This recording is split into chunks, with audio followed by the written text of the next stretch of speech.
this summer.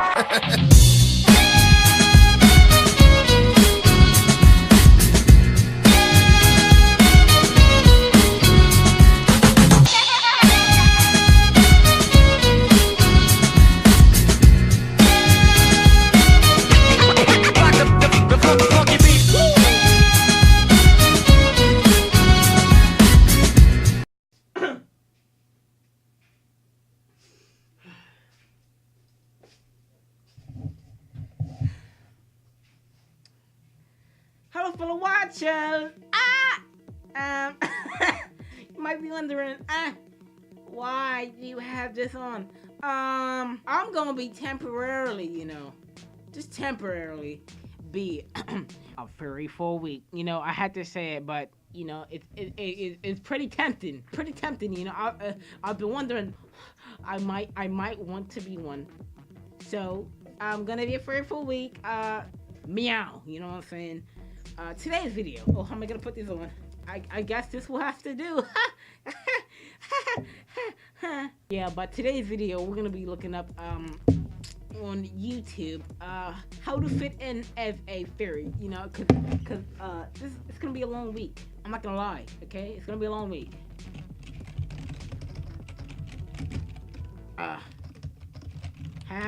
to fit in as a furry convention. Oh, when is that? Oh, fursuit. See, I'm like tier 1 furry. I'm don't ask why I have no clothes on. All right, it's all about the commitment. I gotta be furry. Oh, 10 tips for getting started in the furry. Oh yes, 10 tips for getting started in the furry fandom. Yes.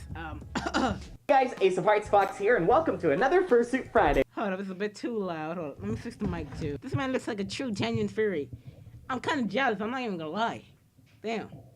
Well, let's continue watching.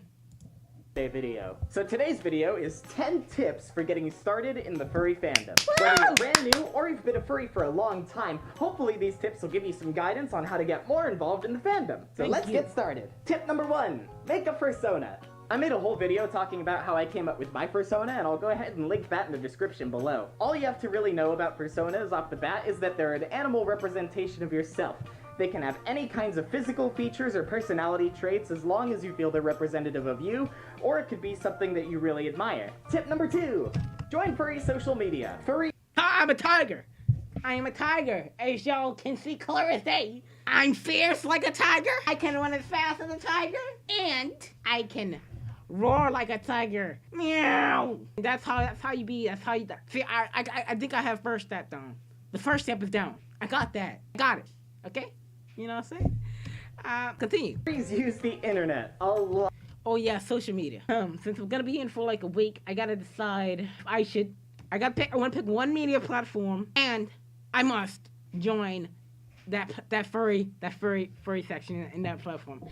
And it's awesome. Because furries are mostly an internet-based community, they're also really well-rounded in social media. Yeah. One of my suggestions is joining Twitter. There are lots of Twitter? furries I just said all over Twitter. Twitter.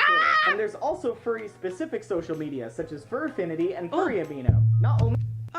Fair affinity? That sounds like a...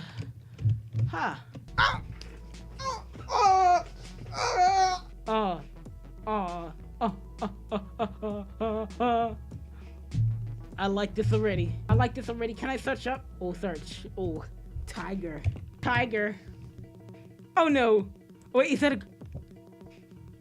I don't know what gender that is. It's female. Oh my god, it's tiger from... Oh my god, now I'm suddenly attracted. I don't know why. It must be my tiger genes. This is a really cool way to connect with people, but you can also find some really talented artists on there. And speaking of finding people, we have tip number 3, find local meetups. There's always that time in between. I don't know any furries out in my region. I'm sorry, I don't know any furries in my region. So it's gonna be a bit of a hard one, if I might say. Damn. But I'm sure if I go outside in my furry form, the furries will come to me. Maybe Asian. Hopefully Asian furries, I'm still in the Asians. I'm still in the Asians. You know what I'm saying? Conventions when you really want to get together with a bunch of furries, but there's nothing going on. And that's what meetups are for. These are smaller, more frequently occurring gatherings that you don't have to typically register for. Some really cool meetups I've been to have been furry bowling, furry mini golf. There's all kinds of cool stuff you can plan with a group. If you don't know about any local meetups in your area, you can always check meetups.com. They usually have furry groups on there, and you can also check out your local Facebook groups. One of the easiest ways to find a furry group in your area is to just Google it. For instance, I'm from Southern California, so I just Googled Southern California Furries group. And you should be able to find something most of the time. I tried this out with a few major cities too. I managed to find a Boston Furs group, a Colorado Furs group. So if they're not in your local area, you can usually find something in your region. So do some searching on the internet and you should be able to find something. I wish you luck on your search, friends. Tip number 4, follow some artists. Creativity is arguably the lifeblood of this fandom. It has everything from musicians to artists and a whole wide variety of furry YouTubers. So because I have recently seen a female tiger fan art on the social media you have recommended. I definitely recommend searching up some artists and just browsing different gallery websites. Sharing various artistic mediums is honestly one of my favorite aspects of being a furry. And now tip number 5. You don't need a fursuit. But, my mans, if you want to be a true furry, you gotta rank up. You know, this man right here is a god. Look at him. But I'm level 1 furry. His level 100 furry. Gee, how can I get like you, sir? People fursuiting just isn't their cup of tea, and if you don't want to get a fursuit, you don't have to. There are so many other people that contribute to this fandom other than fursuiters, and they're honestly some of the coolest people I've met. That being said, if you would like to get a fursuit, kudos to you, do it, but don't feel like you're obligated to get one to fit in. And this brings me to tip number 6. If you're getting a fursuit, you don't have to commission a big name maker. It can be really expensive to commission a fursuit from a very established fursuit maker. If you're just getting started and might make... Well, this fursuit, this fur head came straight from Walmart itself, I'll tell you that. I think it's pretty darn good. Changes to your character down the road, you might want to commission a smaller fursuit maker or make a fursuit yourself. I know it could be kind of a daunting task, but there's lots of tutorials on the internet, and I'll go ahead and link some down in the description box if you want to take a look. Lots of fursuit makers that are still looking to improve their skills and just getting practice in might charge less for a fursuit. But either way, when you commission a fursuit, you're going to be dropping at least a few $100. So if you want to save money and you got more time, you can definitely make it on your own. So it comes down mostly to a matter of what you want to spend, time or money. And then there's me, who doesn't have time or money. Tip number 7, don't steal art. I know it's super tempting to just take a picture off of Google Images and claim it as your own, especially if you don't have any art of your character yet. Oh, you meant art of my, I see what this is. I need to have my own fan art of my persona. I don't have any paper.